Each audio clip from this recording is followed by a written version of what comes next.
today I'm starting with your divine love, and I want to hear from you. How did you develop such a divine love? I was big brutal with Bhagwan. He knew how to sell his product. He also had the guts to criticize Buddha. He should not have left the wife. He should have taken them. He had a commitment to this woman, and this woman needs him. He should have known his priority. I would say the same. You are revealing things which will make a profound difference in people's life. What are the most important things you learned from Bhagwan? Be myself. He wanted me to be more outrageous. Oh my God. Tell me, what way did you spoil? Because of your love? 96 Rolls Royce. So you were fun to me. Millions of dollars worth of jewelry. What they do, they use Bhagwan's words for their own sexuality. This whole situation of drug came through his own personal doctor. Bhagwan had his own way of doing things. He was a master. He was absolute rascal, I can say.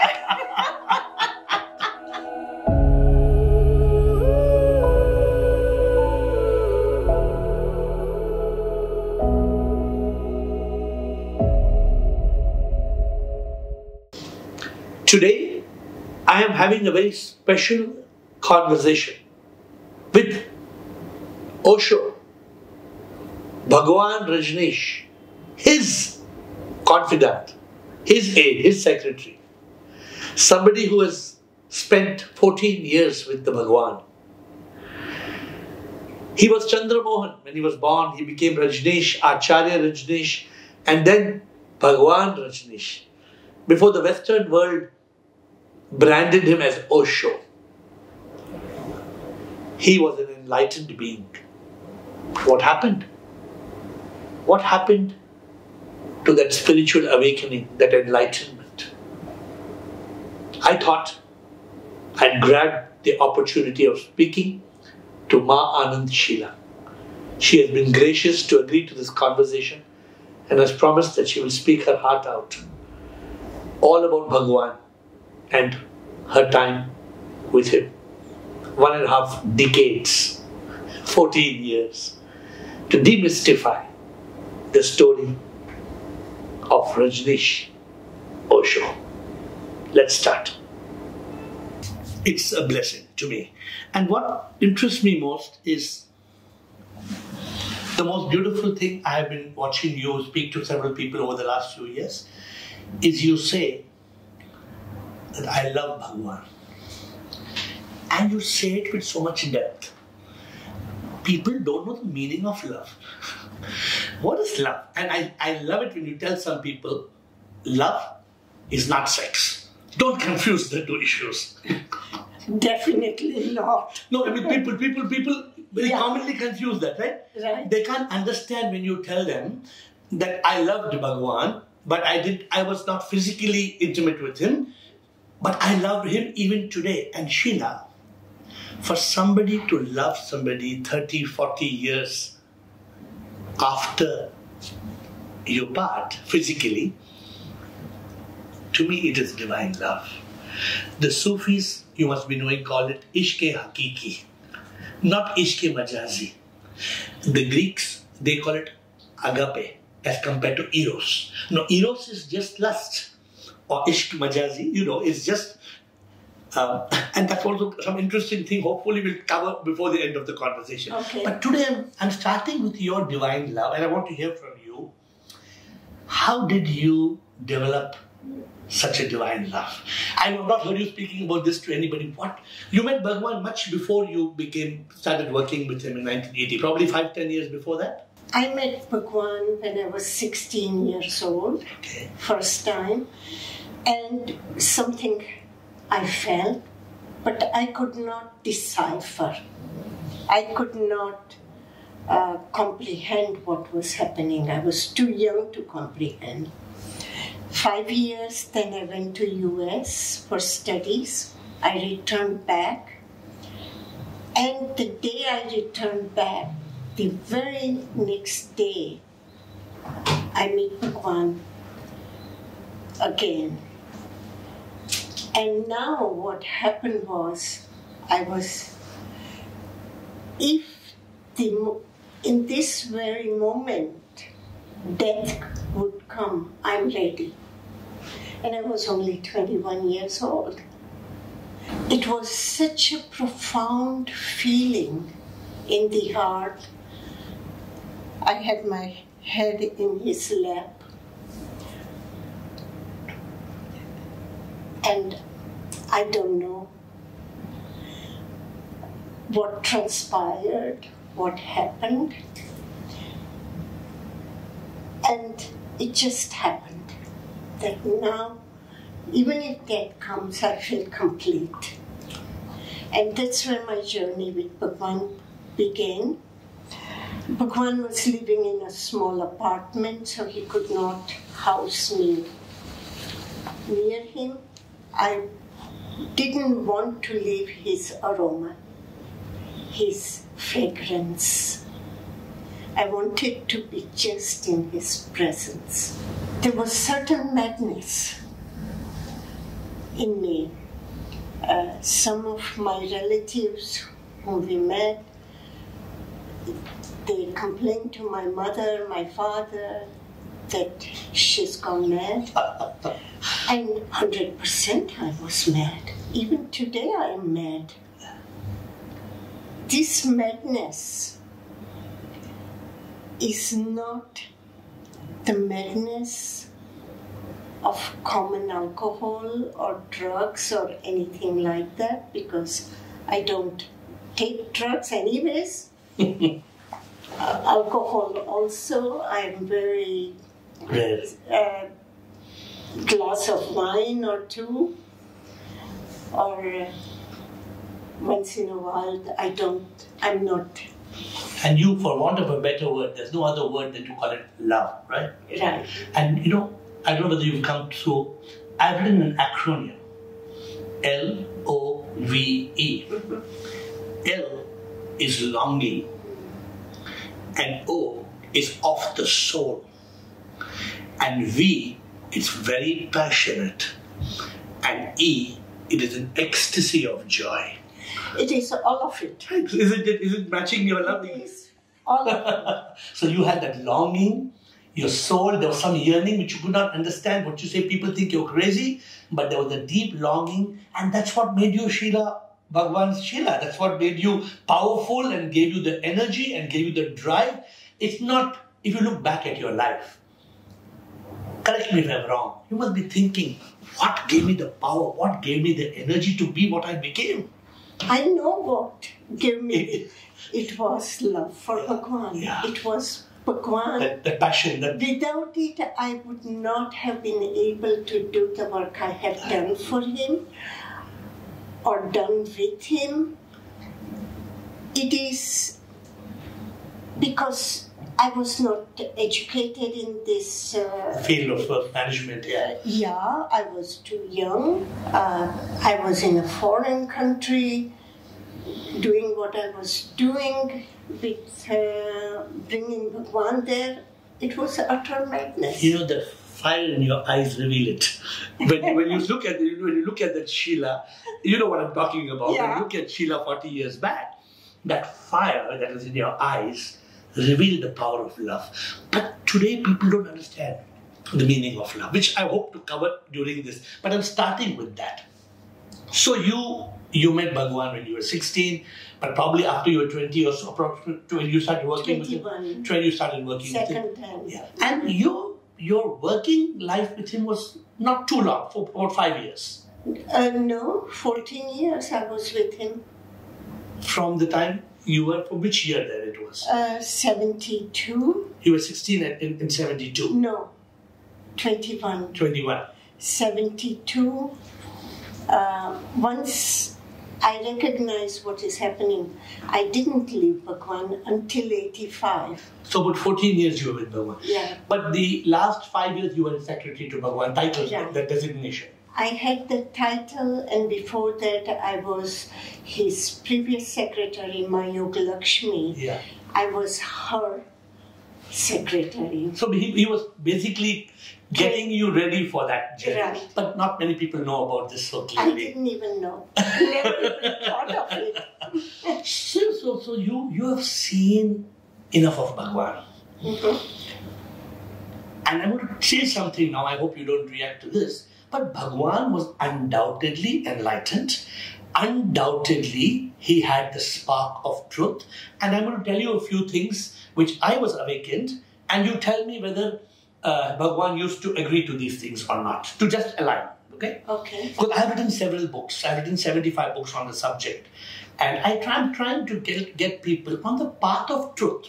I have only one subject. What is the truth? So Bhagwan used to always say, like, even if on his departure, they say, arrived and departed. He never doesn't think that we are born or we die because he considers we are not the body, we are the soul. Am I right? That's correct. That's what Bhagwan. Yeah, I'm now only because you're the only one being with Bhagwan for 14 years. You can tell us the truth, what Bhagwan endorsed, because everything that is written may not be Bhagwan's. You agree there may be something manipulated, some things translated wrong or printed wrong. There may be a possibility. But this is going to be unadulterated conversation on Bhagwan. That's why I'm saying it's very important. So he also believed that we are a power, that there's an energy within us. He never believed in organized religion. He always said religion is crap, it's bullshit. He was openly against it. And I am too. I understand, right? And rightly so. Rightly so. So tell me, a little tricky thing. So did he believe in any kind of a God, not a God with name and form? Did he believe in a power? Did he believe there was a universe, somebody who created, like science would say, a Big Bang theory? But did he ever pray? When you meditate, you pray. What was Bhagwan's theory, belief on this? I never saw him sit in a corner and meditate or pray. Bhagwan normally lived fairly isolated life in his room, reading or painting or doing what he does, or just sitting there with closed eyes. Some people may call it meditation. I don't know. Correct.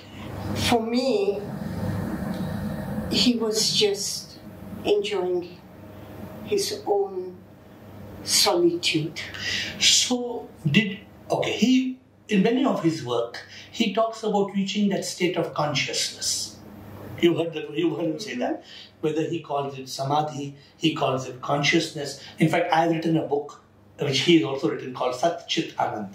So, did he ever speak about, did you recall him talking about samadhi or Sat Chit Anand? And what is this state? I'm touching several topics. Also, nirvana, moksha, that state of eternal bliss. I'm going to cover a few concepts. So tell me, what do you recall? All the words you mentioned, I have heard through his mouth. Okay. In different contexts, during his discourses. Correct. So, themes, according to the themes he used, when he talks of Buddha, he talks of nirvana. When he was talking about somebody else, then he would use the words that somebody else. So, what you're saying, for example, Buddha. So, he respected Buddha and his enlightenment and nirvana in his talks? Definitely.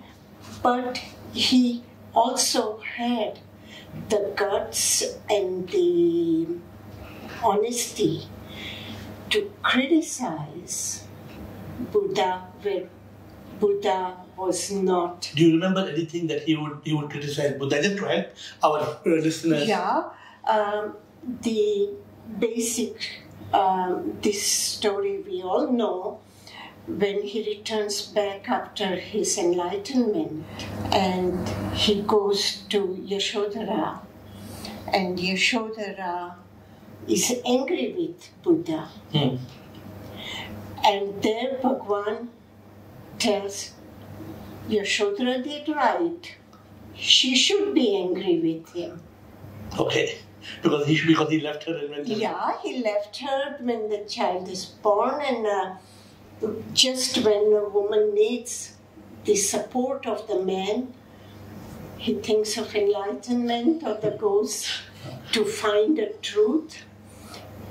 Exact words I don't. Yeah, no, this is very helpful. So what he probably would say, that enlightenment is good, but he should not have left. He should not have left the wife. He should have taken he had a commitment to this woman, and this woman needs him. He should have known his priority. I would say the same too. Very, very interesting. So this, nobody is asking you these questions, and they are very important. You know why it's important? There are many people in today's world who want to know the truth, who want to know what was Bhagwan's perspective. Why did Bhagwan say what? And today you are revealing things which will make a profound difference in people's life. Tell me, do you remember him reading the Upanishads, or did he believe in the Mahavakyas? One book is Hari Om Tat Sat, for example. I remember 14 years whenever Bhagwan spoke public, unless I was traveling, I have heard his discourses. But I have one deficit, and that is when Bhagwan would speak, I would fall asleep. So that's what, Sheela, but one thing very beautiful you have said. I was in love with the man, not his teachings. Am I right? No, teachings, true. I learned his teachings, but love came first. But there are many people who say the other way around. We are in love with this man's teachings. And I heard people saying that, not the man. Because and I used to sit in a discourse in a front line, and Bhagwan enters, he starts speaking maybe a few words, and I'm already on the floor in a cocoon position, and Bhagwan would stop if somebody tries to wake me up. Let her be. Yeah. There are photos of me sleeping. There are questions about me. But you've been honest about it. You said you were not crazy about his teachings. You respected his teachings and you followed it. I learned a lot from his teachings. So let me now touch that point. This you must remember. Tell us a few things you learned from Bhagwan. What are the most important? 1, 2, 3, 4, 5. What are the most important things you learned from Bhagwan? Be myself. Okay. He taught me how to be his spokesperson. Okay. I was not a good student there. You have seen my videos of fiery eyes, and it was not good enough for him. He wanted me to be more outrageous. Oh my God. More absurd. My brothers would not speak with me because I was presenting myself so bad, and they would say, my sisters too, you're not like this, we don't know you anymore.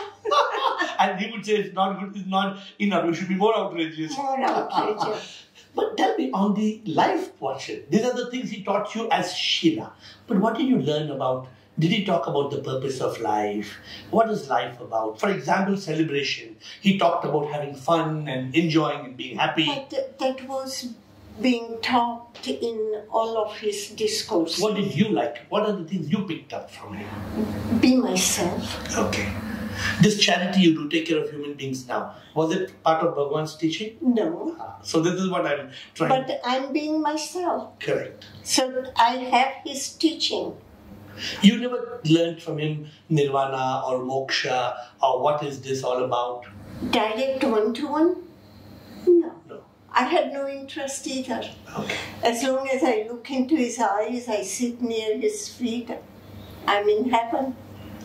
Where will I go look for a heaven? No. But he used to speak a lot about the way of the white clouds. Okay, he had a beautiful book, right? Let me ask you. This is the hot topic of Bhagwan. So this book, which was Sambhog Se Samadhi, and in English it's translated from sex to superconscious. Tell me, what did you learn from that and what do you understand from that? I didn't read it. But do you know what it means or not? It says through sexuality you reach the consciousness. Okay. So in my words, yeah. And these were not my issues. I never bothered. Once in a while, I feel, then I take any of his book and open, and there is what I need to know. But he wrote the book. He wrote this book, right? But he has also written the Book of Secret. Okay. The dialogue of Shiva and Parvati. Okay. And that dialogue, he explains 112 meditation techniques in it. Okay. The main 108, and then 4 sub techniques. And it was about, Bhagwan explains when Shiva was sitting with Parvati, and Parvati asks the question to Shiva, what is this life all about? And then he talks about it. And in summary, what they say, what is life all about? And there he talks about the Tantra. That was the Book of Tantra. Book of Secret, but he talks about Tantra, several volumes. Okay. And this was then. But this is not about sex and superconsciousness, or he connects this? No, this is but something different. You can connect both. Okay. So people are quite confused. Honestly, people feel, in fact, he is probably one of the only people who spoke about sex and superconsciousness. Right. I happened to write a book on that before I became AiR. Now I'm AiR. That's why that book is no more published. It's called the Success Through Sex Transmutation. How you transmute this energy and convert it into the most powerful energy. But people don't understand. The reason I stopped publishing the book is people don't understand it. For example, instead of looking at Bhagwan as an enlightened person, people labeled him as a sex guru. That's right. And that is a total falsehood. Why did he get that label then? For what? Why was he misunderstood as only thinking the only subject he's promoting is sex? Why did he get that label? Established religions. Oh, they have labeled him. Yeah, or the average middle class population, an intelligentsia who does not understand. And sex is in every home all over the world. Absolutely. There is nothing that somebody should be sex guru or non-guru. What they did not, as I understand, but it is not attributed to Bhagwan. His Western sannyasins, they come with bodily freedom. In Pune ashram, in this bodily freedom, people hug each other, they kiss each other, but there was nothing vulgar about it. It was mutual, it was consensual. It was consented, and it was beautiful also, because you come from your feeling. Yeah. It's a natural desire of human beings, And Bhagwan never discouraged us. Bhagwan always spoke about it. Speak of your feelings. Express it. Dynamic meditation of Bhagwan is second part of it. Is exactly that oppression of the being, let it out. Your oppressed sexuality, let it out. And he makes his meditation very vigorous, physically vigorous, so that you can work your sexuality. Was it only sexuality, or it was a gamut of many things that he was trying? Well, eventually, when you come from one layer to another layer to another layer, then you have other realization, other experiences, I don't know. So when you were doing this dynamic meditation, I read somewhere people used to scream, who? Right. And that actually means, who am I? Was he trying to... Who am I? And the sound who goes under the navel and awakens the sexual energy, which is piled up under the navel. So before Bhagwan became Rajneesh and Acharya Rajneesh and Bhagwan Rajneesh, you know, that part of the story you are well aware with. He was teaching, his lectures are profound. English and Hindi, his lectures are amazing. I mean, and he spoke on several subjects of realization. He spoke of how we are a drop of water, and the drop of water is not separate from the ocean. Correct? Which means, in a sense, what I say, you are a soul, S-O-U-L, a spark of unique life. Sheela is just your name. This body is just a garb. You're just wearing this body. One day you will leave this body. Eventually the divine energy in you will become one with the supreme energy. Though he didn't speak so clearly, did he talk about the energy becoming one with the supreme energy? Did he? No, he does it. A drop becomes the ocean. Which means the same, which one is the same. So, you know, my question, I respect Bhagwan a lot when I write my books, I talk, but I do question answers. And a lot of people can't understand. He spoke of so many things. Then why did it get stuck only at sexuality? My understanding is, correct me if I'm wrong, one, he said that we should not be so craving for sexuality, because then that's the only thing in our head.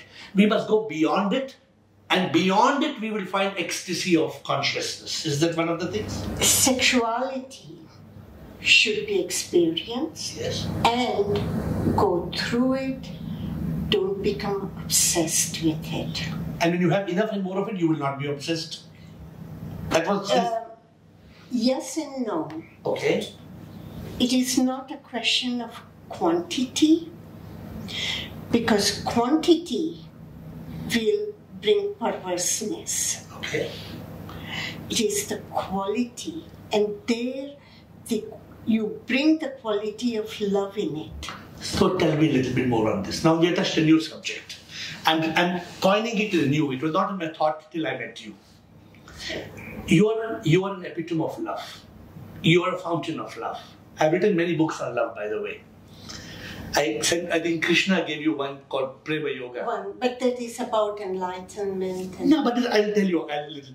But now tell me, what was Bhagwan's understanding of love and sexuality and how it blended together? Sexuality could not be misunderstood as love. Love becomes devotion. Okay. Sexuality doesn't have that quality. But don't they both blend together? Eventually, when you understand love or you feel love, then automatically love energy turns into devotion. And also into sexual expression. No, that I have not heard. But no. I think it's sorry. I'm not saying only your personal. What I'm going to say, yeah, I'm going to criticize some also of Bhagwan's. Yeah, please. Yeah. What they do, they use Bhagwan's words for their own sexuality. And that is very bad corruption of the soul, I would say. Give me an example. They're interested to fulfill their sexuality, suddenly they become Tantra gurus. There's no real Tantra behind it.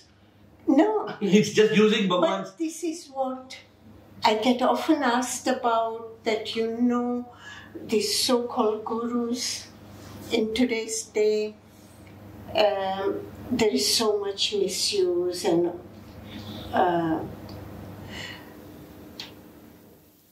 for me, it doesn't cut. It is the tendency of people to misuse their position or their desires, their passion. Yeah. Tell me, I want to ask, I don't want to miss this. You've been with Bhagwan 14 years. Mm-hmm. And correct me, I'm thinking, we're having a very heart-to-heart chat. To me, when there's beautiful love, sometimes for a woman it's emotional, for a man it can be physical, but to me, any beautiful love needs body, mind, heart and soul. There must be physical, intellectual, emotional and spiritual bond for like a table needs 4 legs. I believe for a real beautiful love relationship to work, you need all these 4 to stand. Mm-hmm. So in 14 years with Bhagwan, and not only with your personal experience, because I do understand that your love was so divine and so devoted. I believe you always say that it never led to a physical relationship. But not only in your case, what was Bhagwan's teachings and the people around Bhagwan? Was not love that was very divine getting expressed sexually? The moment physical desire enters, often it brings corruption with it of the other element.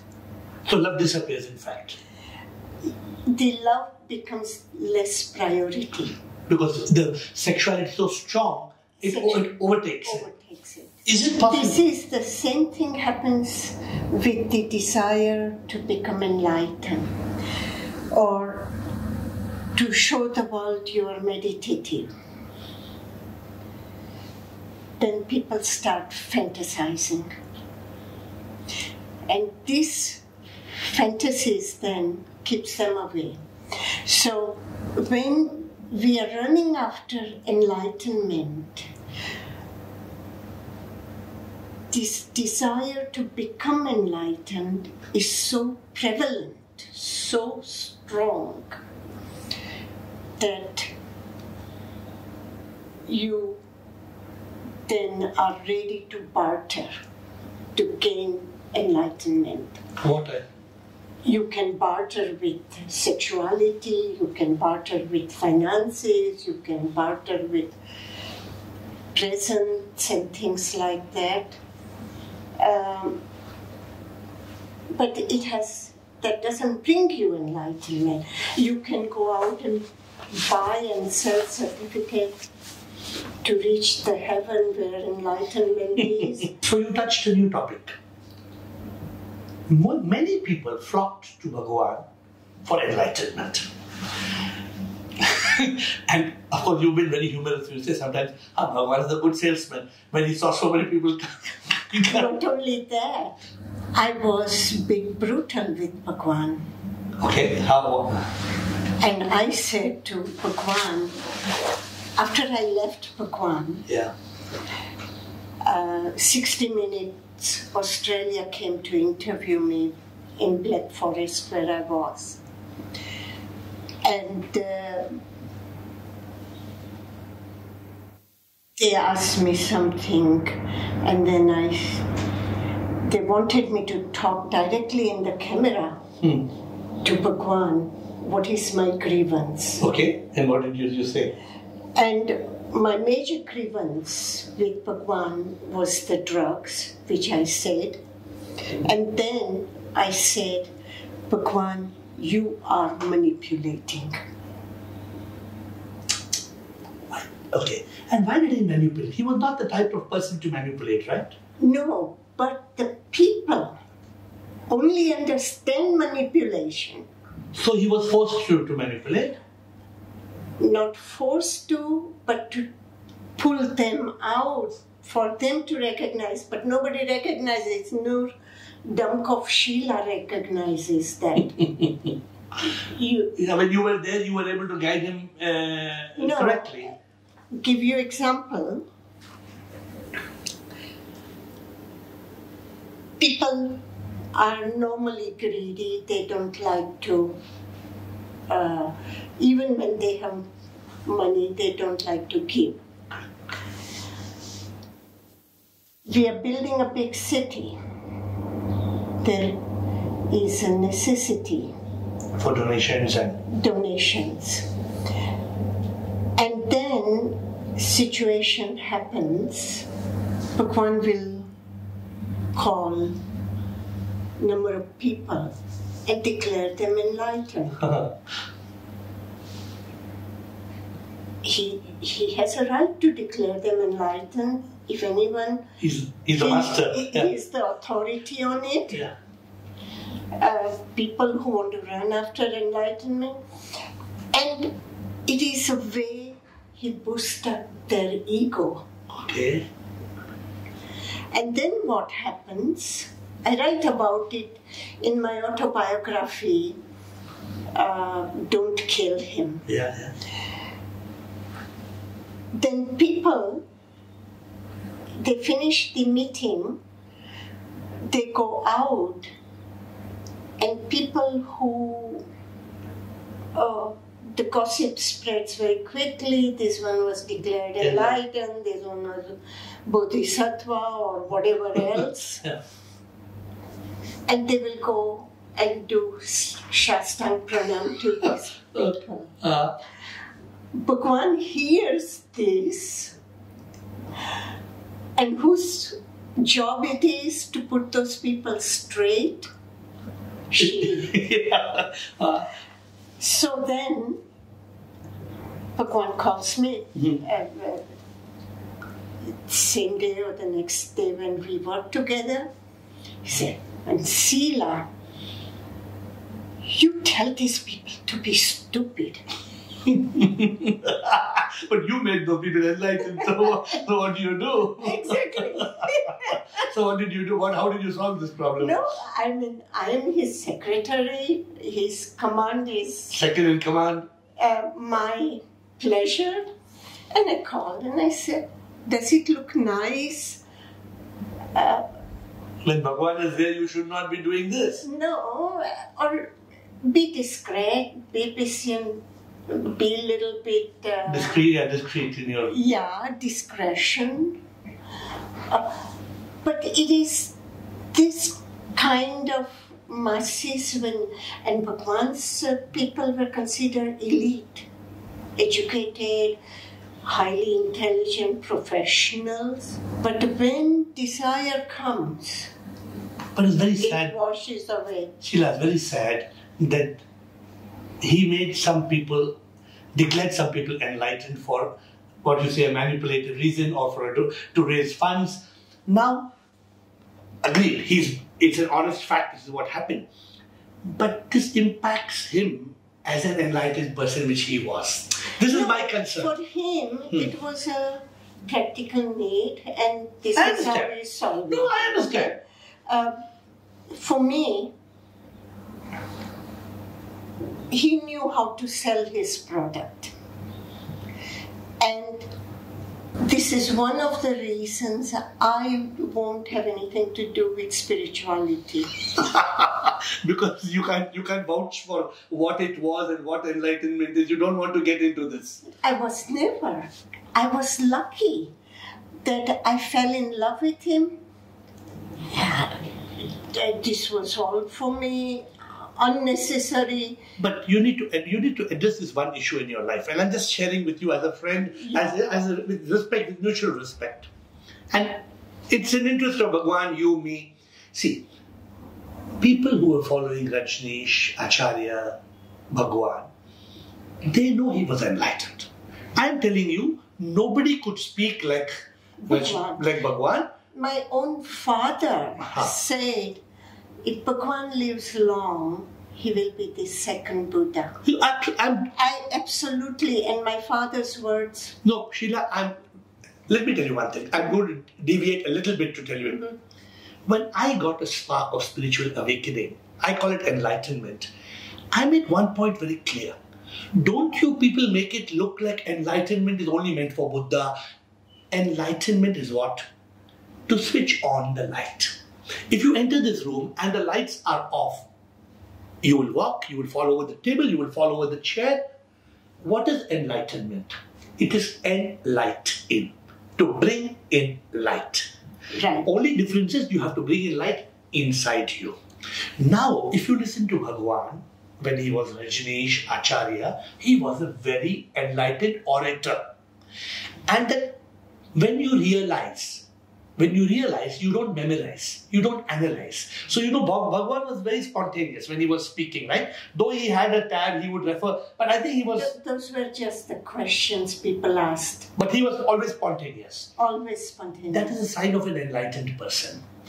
And so, Sheela, Bhagwan, I am telling you, and this is a very important question, Bhagwan, no doubt, before when you met him, those 11 years you were with him, he had gained that state of Buddhahood, with enlightenment he had. The big question is this: how did he lose it? With all due respect to him, all due respect. He didn't lose it. How did he fall into bhoga? Drugs, whether it was drugs or money or... There were reasons for it. This whole situation of drug came through his own personal doctor. Why did the doctor drug him? Well, this is something one should ask the doctor. Because it looked... Not just doctor and dentist. What happens when you are with Bhagwan, and Bhagwan has a great sense of humor also. He was having toothache. They give him laughing gas. Laughing gas, he talks through the laughing gas. And it sounds cute, it sounds funny. The next session, they give a bit more. Then give a bit more. You can make out, Sheela, his drug, you can make out sometimes it's the way he's talking. He's under influence of a drug. Exactly. And then he got hooked onto Valium by the same doctor because of his severe backache.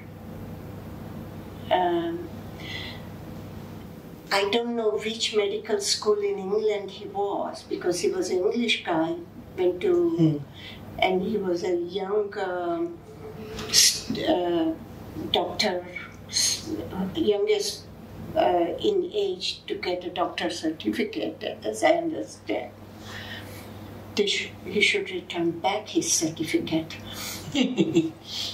I mean, for backaches, you don't give Valium. Yeah. But, and this was all maintained by his caretaker.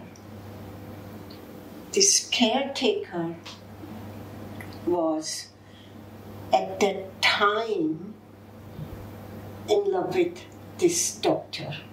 But she was also living. She was Bhagwan's caretaker, Bhagwan's private thing. So obviously having a relationship. I was busy outside work. She had the intimate position with Bhagwan. Yeah. So it was a bit complex in this situation, and when Bhagwan would say something to me, I would tell him. When I found out about his drug situation, it was too late. He was already, and they had been experimenting with new barbiturates and things like that. And she was part of the game. She was part of them. So what happens is, our pharmacist drew my attention. Do you know what Bhagwan's doctors are ordering? So much drugs for him, you mean? Right. And then I went straight to Bhagwan. And I confronted Bhagwan with it. And I said, Bhagwan, you have told me I have to protect you, your commune, and your teachings. That was my... he himself had asked me to do it. How can I, with narcotics involved, US government will be on our footsteps. Because the drug use is so high. Under drug use, that in 80s, when they didn't like somebody, they used to plant drugs. And then imprison them, whatever. Yeah, and then they process them with legality, and so Bhagwan did not accept what... So Bhagwan said, Sheela, you stay out of it. You ignore. I had a big conflict in my heart.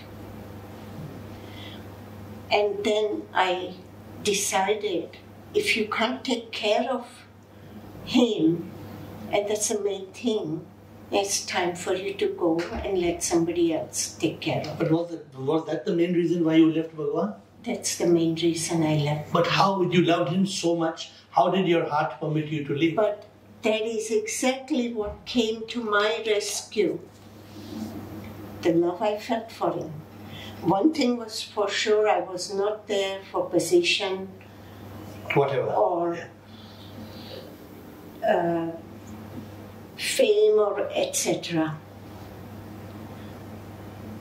It was time to make a drastic change.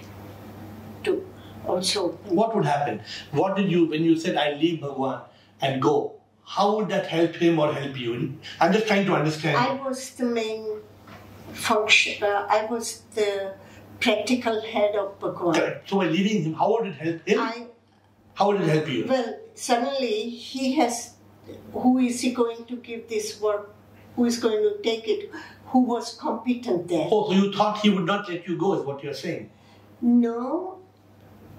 He may accept my situation. And change everything.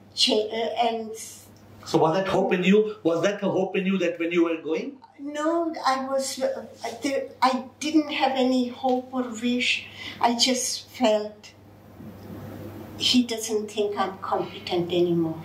But Sheela, your whole life was revolving around him. Yeah. How did you have the courage to just leave him? The same love. No, I don't understand. How could that love... That same love. Made you leave him? Yeah.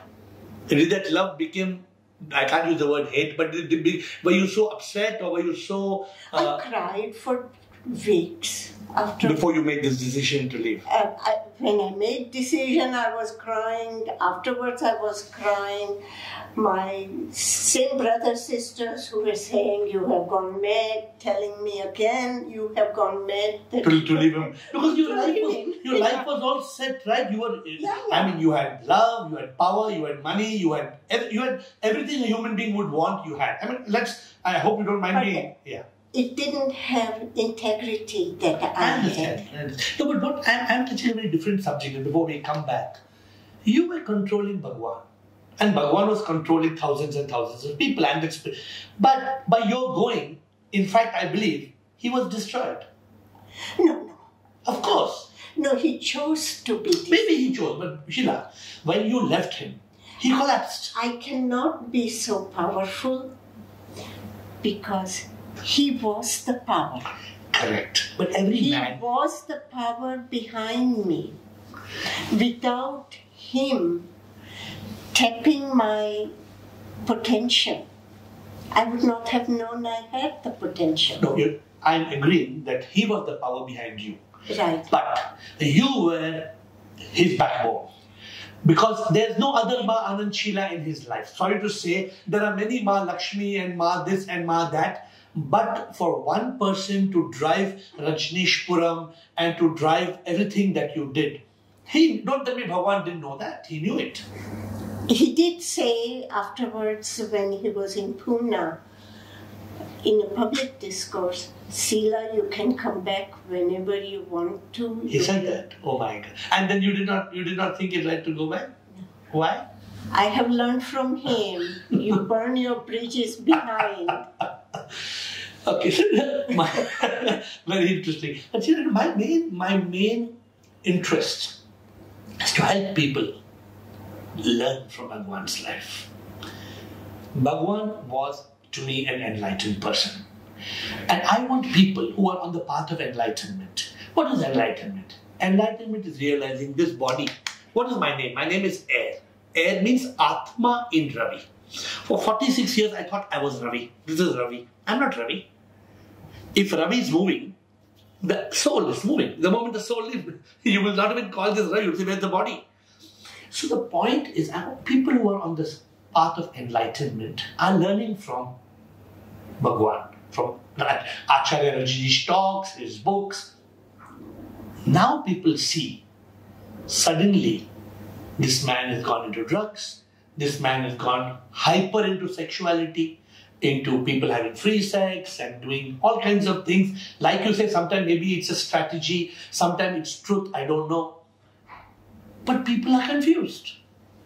People who are following Bhagwan are actually telling the truth. There are many people who are confused. So help me to demystify it. But in your own way, whatever best way you can.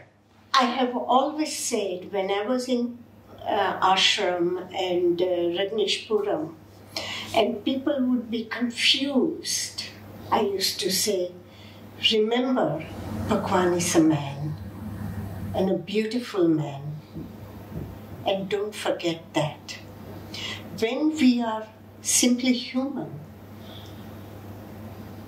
we don't need any other titles. What we do is, when we meet a man like Bhagwan, we put them on pedestal. And that mistake I had never done. I had always dealt with him as the man I love, man of my heart, king of my heart, without putting him on a pedestal. Everybody else put him on a pedestal and spoiled him. Can you use the word spoil? I was the spoiler. Well, tell me, what way did you spoil him? Because of your love? 96 Rolls Royce. So you were responsible. Millions of dollars worth of jewelry. What else? So tell me. He says, I have something here not good. I would go and buy a whole, he needs its teeth done. I buy the whole dental department. No, Sheila, very beautiful, very honest on your part. I want to tell you, I think you always, and I've heard you saying this, and good you mentioned it now. You're the spoiler. Now I appreciate that. Because of your love. You deeply were in love with the man, but he was enlightened. Ideally, normally, a person who realizes nothing is mine. But he enjoyed it. He never told you, as an enlightened person, I don't need this Royce Sheila, I don't need Rolls Royce, I don't need Royce. He never stopped you from it? No, never. He enjoyed it? You see the joy when he goes out for 1 hour in his Rolls Royce to ride.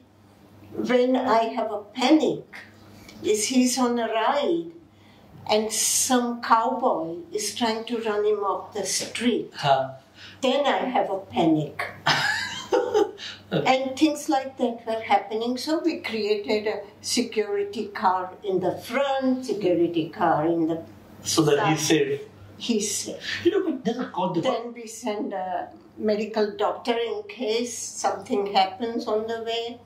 So he's with him in the back car. So this is the mystery of Bhagwan. On one side, Bhagwan is a yogi, complete yogi. Definitely. And on the second side, he's a bhogi. With all due respect to him, with namaskar to him. Which means that on one side, you're so divine. You're talking about, he talks about how Nasruddin, the stories of Nasruddin, and amazing analogies that we are a drop, the body will die, we will become, whatever. His beautiful analogy of Buddhahood, enlightenment, and all those things. And the second side, having so much passion towards what the Rolex watches or the jewelry or these two sometimes are difficult to put together because both are opposites. Not for me. Because you are not following you're not passionately following the path of spirituality and enlightenment. No, definitely not. But he was. No, he wasn't. He was living his life. But then what about all the people coming to him for enlightenment? That is a miracle. Means? Means, this is, I have seen it, lived it. Just like everything else I'm telling you, I've seen it and lived it. People came from all parts of the world without reading an advertisement about Bhagwan or anything. And I have seen how his following from Woodland grew, where he moved to Pune, where we were 250 people with him, suddenly becoming 3,000 people, 5,000 people, and there was no space in Pune. So what was the magnet? That is the miracle. That is his energy somehow. And each one of us came with a different story. No, but were people coming to him because he was a good orator, or his aura, or his humor? Some had dreams of him and never knew the dreams they were having, and then suddenly they see in some newspaper or magazine his photo and say, oh, that is the person. I know number of people. In the Pune ashram there was not as much work as in when we were creating Rajneeshpuram, and we would sit all people from all parts of the world and sing or talk and tell one another our stories, and it was remarkable how people found him. So was it, you don't believe it was enlightenment or spiritual awakening that attracted people? Was that not the main magnet? Well, Bhagwan says in Bhagwan's words, when flower blooms, the fragrance, everybody gets it. So whoever doesn't have allergy and knows stuff, they feel the fragrance. And they come. But you wouldn't attribute it towards, for example, a lot of people came for the free sexuality teachings. Some people came for meditation. Each one had a different story. But what were the majority coming in by and large?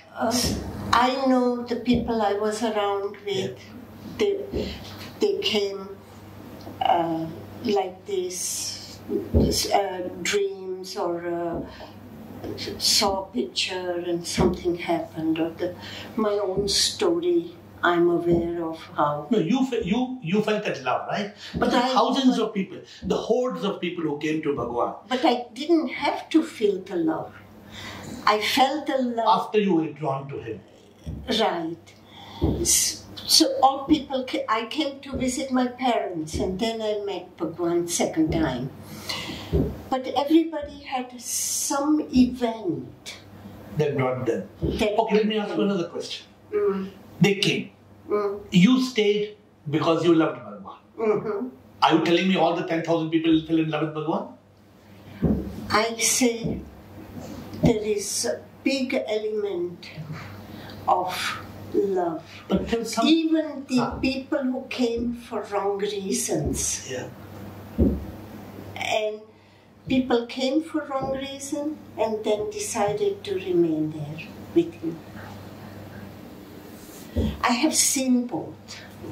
So because, as I told you, for me, my respect for Bhagwan is some of the amazing things he speaks. Right. And my awakening is very simple. I am not this body. The mind, nobody has seen the mind. We are that soul. And we are divine. And Bhagwan says it so many times. Have you not heard Bhagwan saying that the divinity is inside you? Has he not said it in many words? Bhagwan says, we are all part of divine. Correct. And these are Bhagwan's words. And this is why he always says, Rajneesh ke pranam. to all the divinity. He said pranam to everybody. Right. There is no dispute about it, that we are all divine. There's no dispute about it that we have forgotten that we are part of divine. Correct. But I don't mind even this fragile body that I will have to leave behind. These are not my issues, my occupation. My occupation is to be here right now. And that's something I have lived with Bhagwan and learned from him. So he taught the art of being in the moment, right? Right. He said, don't worry about tomorrow and don't forget about... I don't. But this is what only an enlightened person can teach you, which is what you say in the Upanishad. I don't know if you've heard these words, Neti Neti Tattvamasi. Have you heard Bhagwan saying this? I have heard Bhagwan's talks on Upanishad in my sleep. Okay, but these words are not familiar to you? Yeah, I have heard these words, but I cannot quote them you do. Yeah. Because of my... No, I'm not. I have humbly accepted that your honest submission is what? I am Sheela. I love Bhagwan. My interest is not in spirituality and enlightenment. You're being so transparent. Today you're a humanitarian. You're a compassionate person. Your life has evolved. You're serving people in Switzerland. I respect you for what you are. Right? am I saying the honest truth? Please. Yeah. So that is not... I have no doubt. Yeah, so we are on the same page. Same page. And have been. Yeah. have been on the same page. So my few things are just to learn and help people. See, at the end of this, people must respect Bhagwan for what Bhagwan was. And with all due respect to those who are, sorry to use the word, still manipulating Bhagwan as Osho, people should not get carried away by the manipulation, according to me, with unfortunately, whether it was over drug use or getting pulled into samsara or bhoga. Because I do not believe that when Rajneesh started, of course, one thing is, he was a unique man, which means everybody is unique. Very special. He was enlightened, and see, with every enlightened master, Mahavira of Jainism, his enlightenment says, Sab kuch tyag karo. Tapasya. You were in Vadodara. This is the land of the Jains. And Chandra Mohan, Rajneesh was born as a Jain. This is what my little reading. Right. Now, when Buddha went to get enlightened and he met some of the Tirthankaras, he said, no, I will not do tapasya. We are not meant to do tapasya. He talked of the middle path. And this is what Rajneesh must have also spoken. He said, we don't have to, in the Jains, you don't have to eat onion, you don't have to eat garlic, don't do this, don't. Now, Buddha said, no. He said, right living. Now, Rajneesh took a new path. Rajneesh, Bhagwan said, celebrate. Exactly. And it is wonderful. I think we both feel that Bhagwan is one of a kind. Absolutely. One of a kind, yeah. And we have no disagreement on it. No. You like to say he's enlightened. I like to say I'm in love with him. Good. He's just a man. Yeah. For me, being just a man is plenty. Yeah. I don't need any more. Correct. So there is no conflict there. But there's a whole world out there who are confused. That also we agree about? We agree that? Totally agree. But see, I don't take it as my responsibility. No, you're only helping me. What you're doing today, we are making a humble effort to try to give people, because you've been with him 14 years. I took this as a divine opportunity when you agreed to have this conversation. I have not asked you any mundane questions about, I'm very clearly my objective. How can people understand that Bhagwan was Bhagwan in the sense he was enlightened? but he was a very clever man. Was it his over-intelligence that led him into creating this strategy? Was sexuality actually spirituality? Did sexuality overtake spirituality and lose a little bit of spirituality? I don't know. I'm not making any judgments. Because to me, he says something very beautiful. He says, when sexuality is experienced, you reach that ecstasy. And that ecstasy is what you experience with spirituality. Now, no common man is going to understand that. Because when a common man is touched by sexuality, it's only he cannot leave sexuality for spirituality. You agree with me on this point? I agree. I also agree that the young generation does not have the basic understanding of values in life. First, they have to have basic values, integrity towards themselves, towards their environment, and then one can think of higher echelon. But when they hear something like free sex and sexuality, and they, without having those basic values and understanding of spirit, Yes. and they get carried away on this path, then they are lost. But they are. So, who gives them the basic value? Basic value comes from their own surrounding, their own education, their own parents, families, and their own desire to have the basic value. But Sheila, tell me honestly, I'm asking you a very personal question. I know a few people, personally, youngsters in their 20s, 30s, they ran away to Bhagwan's ashram. They were zapped. And their parents are crying and crying and crying, saying, my child, my only child, my daughter, my son, has left house and gone to this Baba, gone to this man who's talking about sexuality and dancing. Have you not met many people like that? I have met many people like that.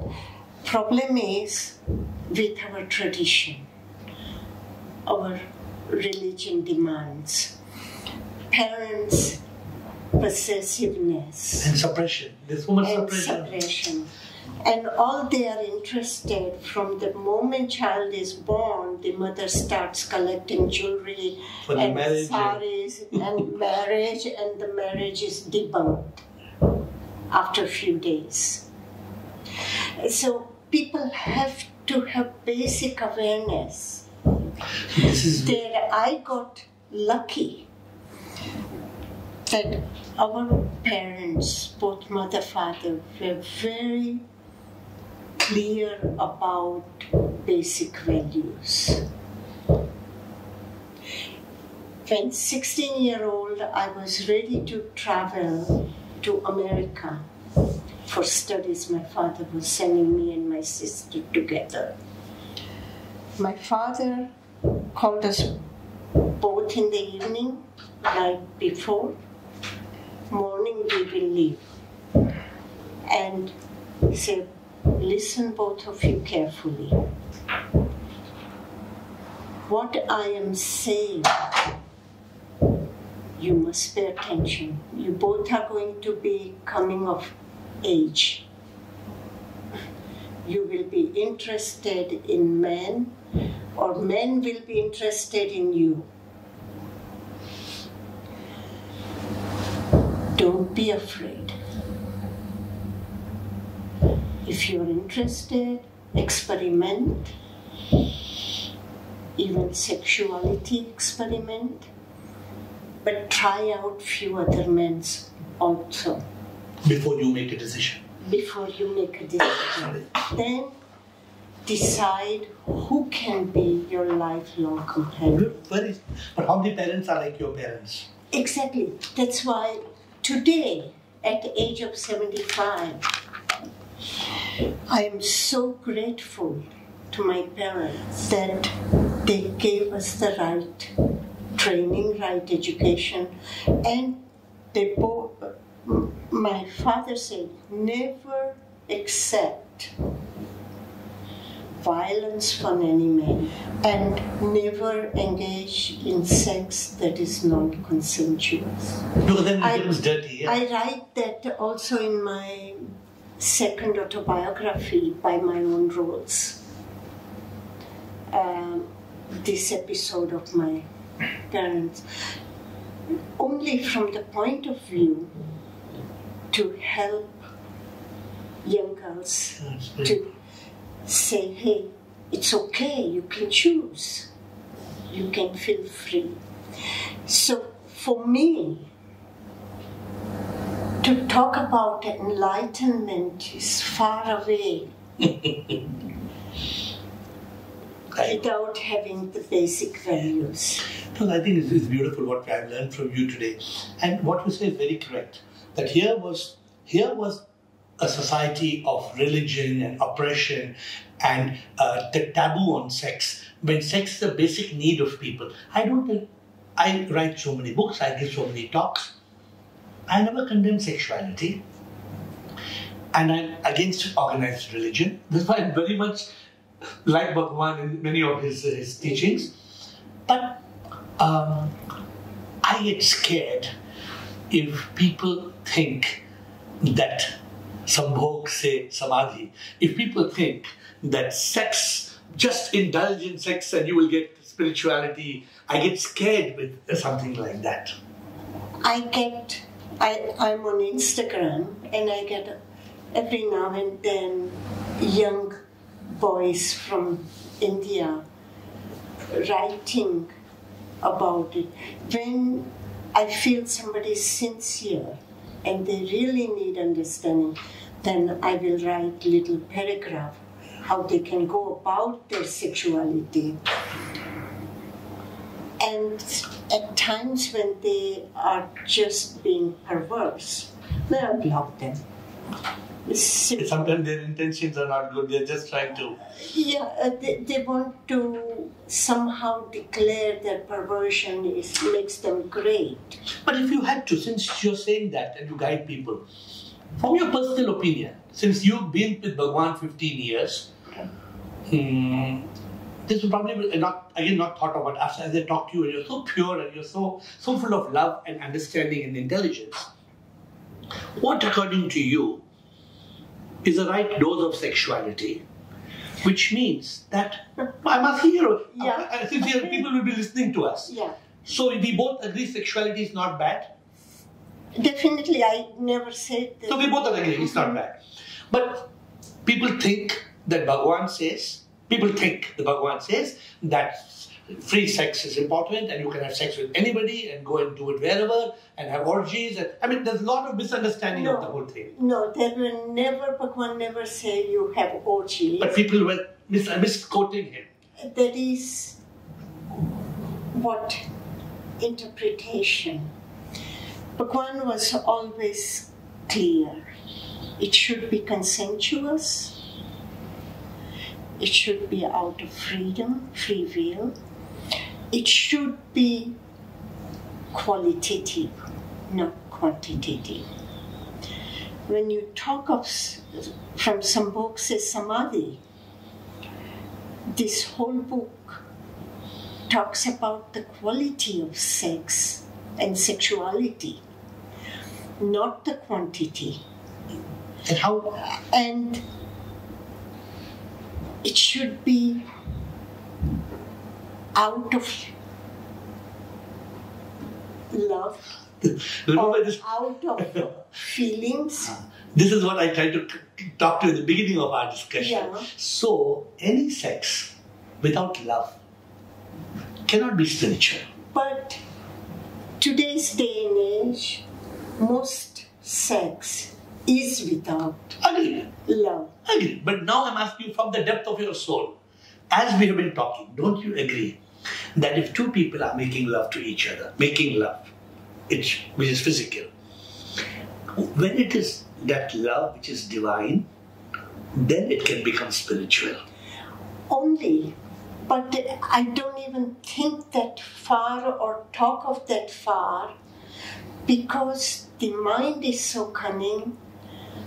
They will take those words and go to an innocent girl and say, look, I'm going to help you become spiritual. And we need to do this to become... Yeah. This is what you're trying to say, right? This is what you're trying to say, right? This is what people are using sex as a manipulative tool to attract people to get enlightened. Exactly. Oh my God, which is such a pity. But that's what happens. Yeah. I told you about it. Bhagwan's own sannyasins are behaving badly.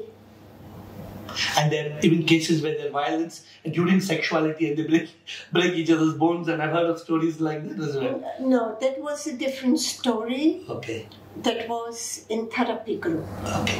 And in therapy group, we had a huge pillows like your table, and they had to take out all their anger on the pillow. And that's where they this one Eva Renzi, I remember even her name, which is rare. Eva Renzi, a German actress. She broke her elbow. Because of somebody else? No. Oh, with the pillow? Herself. Okay. So much anger, you mean? Yeah, she, from beating up the pillow.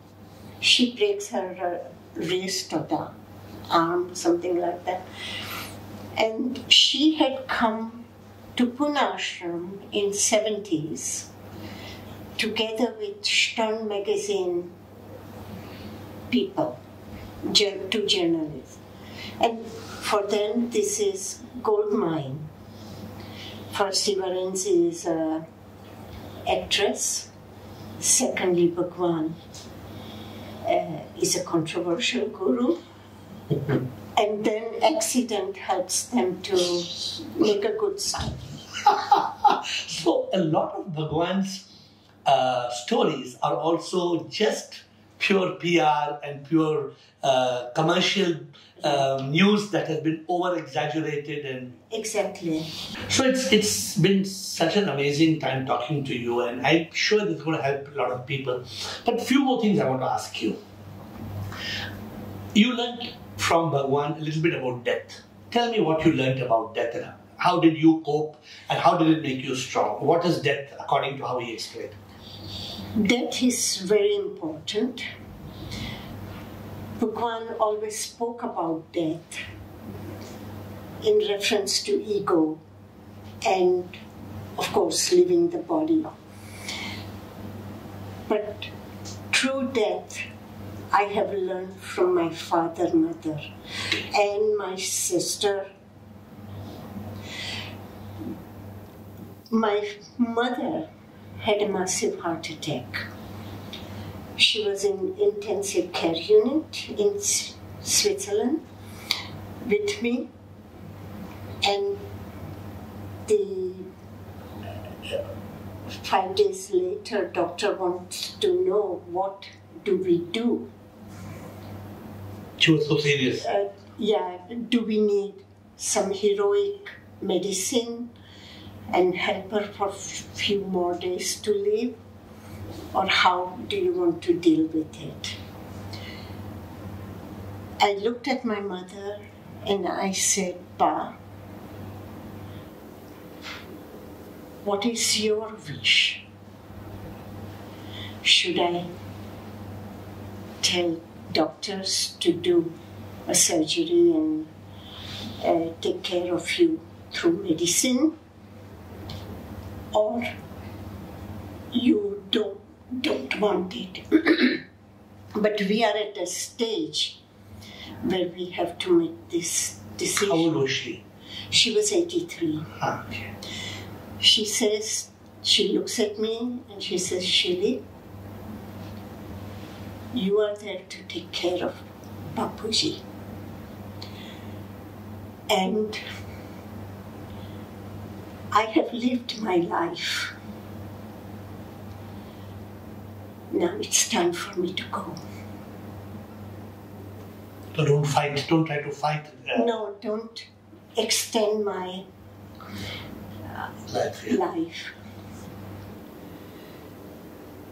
In front of doctor also this conversation happened, and then she said, "Where is Bapuji?" So I said, "I have sent Susanna to pick up Bapuji. Do you have a comb for me? Look at my hair. Bapuji will see me like this." And then she closed her eyes.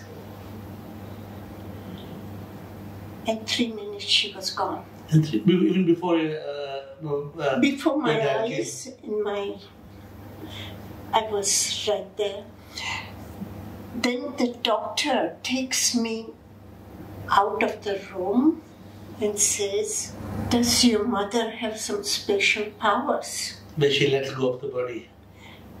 Right. He said, 22 years I'm in this intensive station. Many people say they want to die, but they don't manage it. And your mom went in few minutes.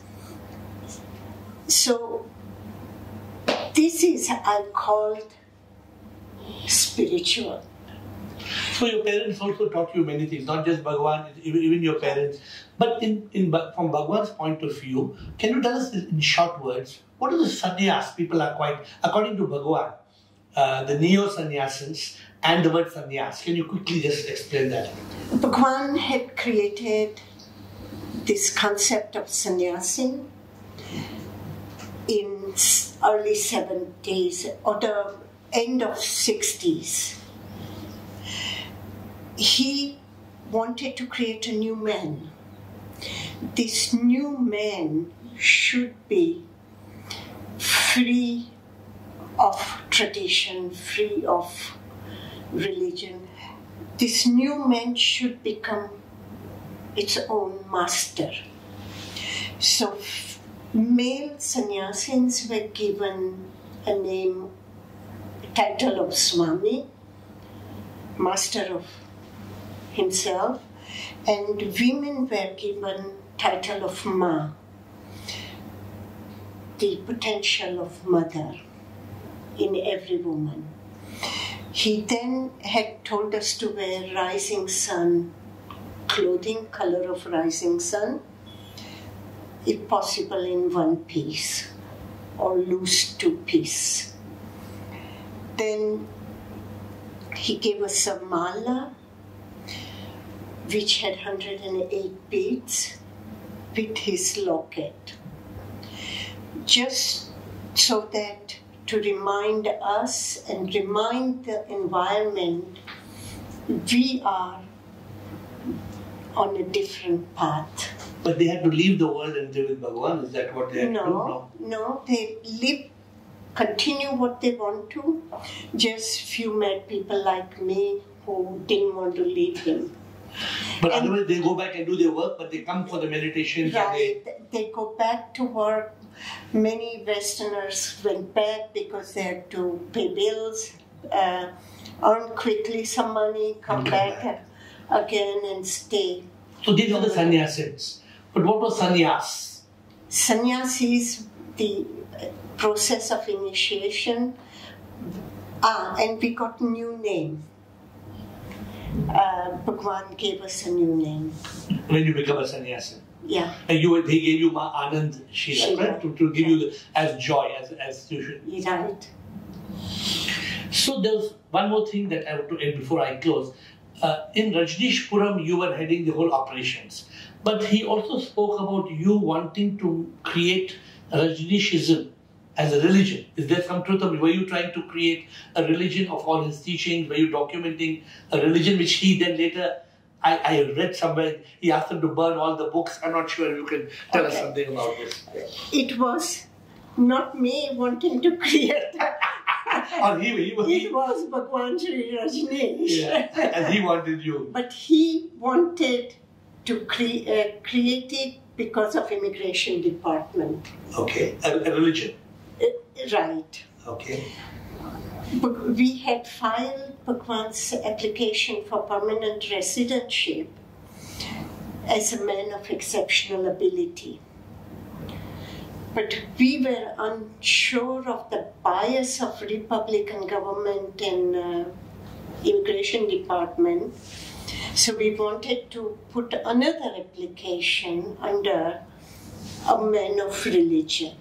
Okay. Well, to declare him as a man of religion, you have to fulfill certain criteria by law from immigration department, immigration law. And I come home from immigration office and I tell Bhagwan my dilemma, what do we do now? You say we are not a religion. So Bhagwan gives you an instant solution. He says, we are a religion. Sheela, why you worry? Create Rajneeshism. From now on, we are religion of Rajneeshism. And then he dictated me all the criteria.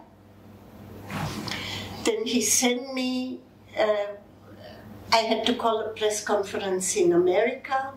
Then I had to go to different centers, meet with sannyasins, and tell them that now we are the religion.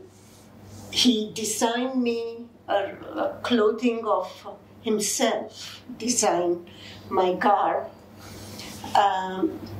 As a high priestess, I have to go. I was made the president of the Academy of Rajneeshism.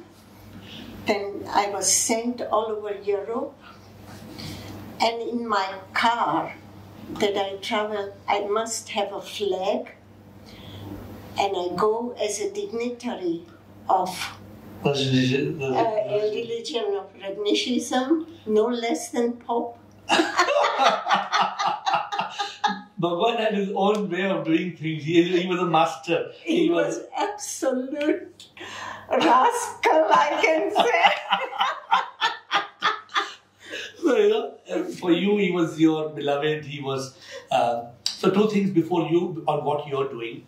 When I started serving people 30 years back, everybody serves people because it's a good deed. It's a good deed, compassion. But when you get enlightened, nothing new I'm telling you, but when you realize that you are divine, that there's divinity within you, then what does it mean? That all those people that you are serving have divinity within them. Definitely. So when I serve now, Vivekananda said this, Shiva Jnani Jan Seva, Vivekananda ne ye kaha, Dukhiyon ki seva jo karta, वही शिव को पाता एहसास जो ये करता शिव सब में वही पूजा करता जो सेवा करता दीन दुखियों की वही पूजा करता. Puja is not going to the mandir. Puja, when you serve human beings, you are serving God. So this when you are taking care of people in Switzerland, I take care of 850 people in Bangalore. This is the biggest form of prayer. So I wanted to submit this one thing to you. And the last thing that what you say your love, to me, your love is prema yoga. Today, you just say I'm in love with Bhagwan, but you must realize that love is creating yoga. That love is creating a divine connection between you and the Supreme. That love is giving you ecstasy of joy. That love is giving you an Ananda, which your name is, which is unparalleled.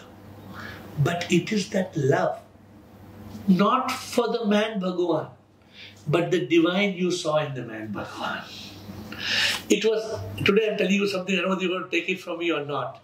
You thought that you were in love with Bhagwan, but in reality, you were in love with the Bhagwan in Bhagwan. Whatever. I'm just telling you, it's a very... Whatever, but still, I say the same thing. I love this Bhagwan. human form. Yeah, I read that. I heard you saying somewhere that there was one tailor by the name Bhagwan. I said, "Oh, you are Bhagwan, come here." So what is good is, even though you are saying I'm not spiritual and I'm not enlightened, but your conversation today, hopefully, will give a direction to people who are on the path of spirituality.